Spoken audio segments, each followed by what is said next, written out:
Good afternoon, everybody. You enjoying the show? Yeah. Excellent, fabulous. Welcome to the High Five Developers Session. We're announcing our new developer program today.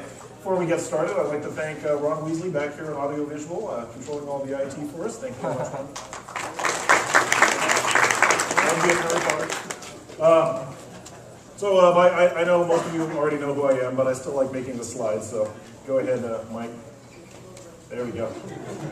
My name is Alex St. John. I am president and CTO of High Five, the world's 14th largest trafficked website. We're going to remedy that real quick.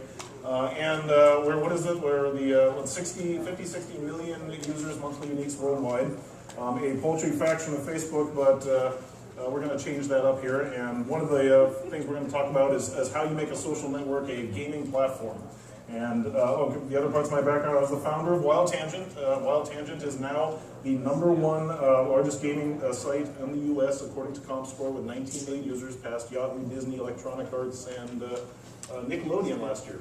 Yeah, #2 in the world. Spiel's #1. So but I don't work there anymore. So I was of course the saint for CPU and Maximum PC Magazine, and I was the evil mastermind behind creating DirectX at Microsoft in my youth.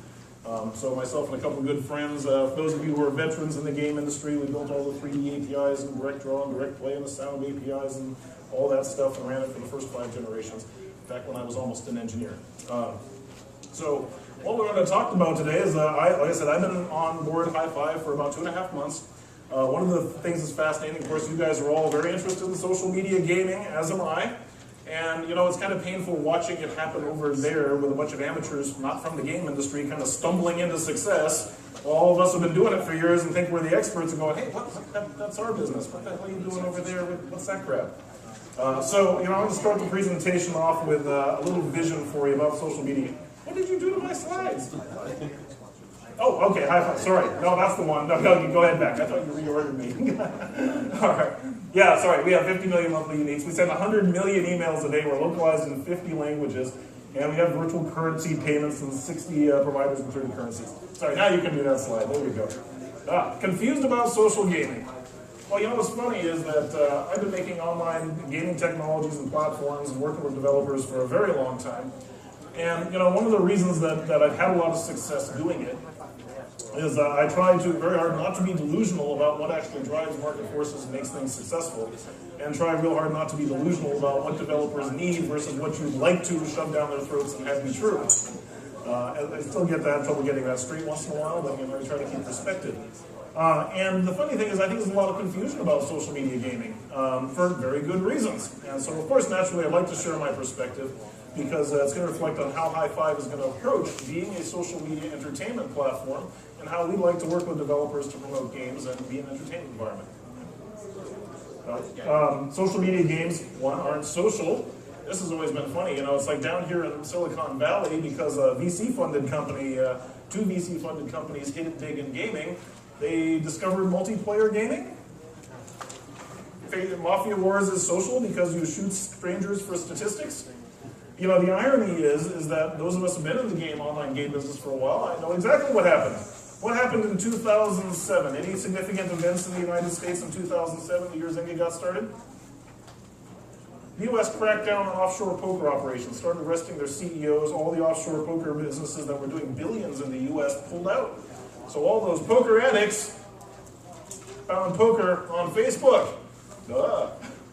Right? And that was the actually only social game Zynga ever made. You could actually play in real time and chat with real people, not just indirectly send statistical exchanges to friends separated by time and latency. So what's interesting is Zynga never made another social game again.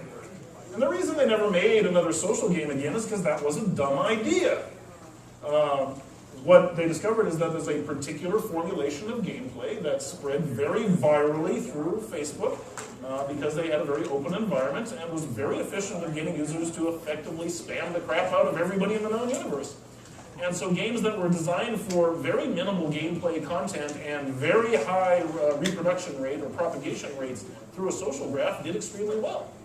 Facebook, of course, recognized that that's a big problem, and said, well, we got to stop that. That's a parasite. That's not a service for our customers. So we're going to stop all of you guys from having access to the invite lists and the notification system. We're going to limit it dramatically, and we're going to tell you go collect your users' emails directly and message to them directly, because we don't want all that spam in our network.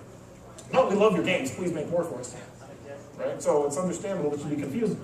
And the funny thing is, coming from a gaming background, where I come from, anytime you find 60 million people spending hours at a time staring at a screen and clicking for no productive purpose whatsoever, where I come from, that's called a game. Now, the people who stumbled into this phenomenon in the social game space may be a little confused about that. Facebook guys think that they're a utility, like a power company or a sewage company or something of that nature. And you just got to say, people are playing. They're playing, and for a very simple, it's a very simple metagame, and people are poking each other for attention and recognition. There's some voyeurism going on, right? Hugely popular, very appealing. In fact, the funny analogy I'd use is that modern social media sites are like text-based MUDs. Back before there was World of Warcraft, that was the coolest thing ever in RPGs, right? You could run around and pretend you were a gnoll and click on text to open a treasure, and you gave the directions in text, and that was a huge gaming business at one time in the late 80s, early 90s. And then, what happened is, of course, we invented much better forms of interactivity that turned out to be even more popular and even more broadly appealing. So the interesting thing is, from my point of view, I think that this is a point in history where social graphs will find many applications. LinkedIn, clearly, no fun whatsoever. It's a business use of a social graph.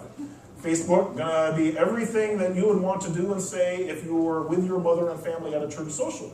So as long as it's okay, whatever your drinking activities you did in Las Vegas on a Friday night, if you don't mind your mother finding out, Facebook's gonna be the place to go.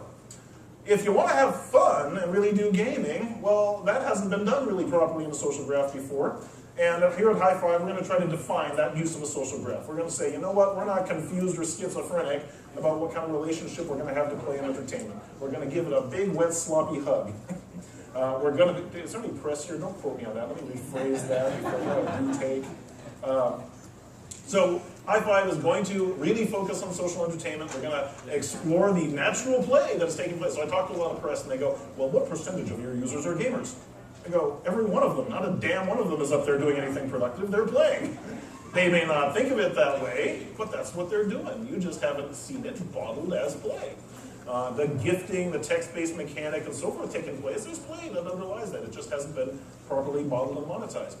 And so here's the description, here's the parts. Again, I've been here 2.5 months, we've done some acquisitions and some deals, and so we're just getting started. So this is an early step for us. We're going to start with a few close developer partners, some of whom you're going to meet today, and hopefully some more of you are out here in the crowd. But as this picks up steam, you're going to hear a lot more from me and my team saying, hey, we want even more support, more developers, and we've got more announcements about how we're becoming a great entertainment media platform. So today what we're going to show you is our early steps and direction, and how we see social media gaming evolving, and how we think that relationships with developers can be most successful for all of us involved. I think is really, I really like that cat picture. I just go, I gotta find the slide to stick that in. This is the funny thing, it's like the gold rush going on in social media, because you go over here, this huge success right here. There's over, the Facebook guy said he's got 1 million developers. They even stopped counting at 32,000. Down here at less than 10K MAUs, right? Who are you kidding? This is closed. They stopped. They don't want another Facebook Zynga to happen. That's a big problem. Now they're dependent on the revenue, so they can't kill it. But this is spyware. This is spam, sorry. So, the funny thing is the exciting opportunity for all of you guys is out here somewhere. And, a sea of 1 million crappy games, and you hope to be discovered, and do any of you have millions of dollars to spend buying advertising? Maybe not yet. And so the challenge is, how are you going to make a great game and get discovered? And the nice thing is hey, I've been in the game industry a long time. I'm hiring people from the game industry to manage this. We know what games don't suck. We'd be happy to say, if you got some good quality content, we can promote it and lead it right up to the front and do a great job of marketing it on High Five without it having to be discovered out of a sea of garbage that we allow to be posted.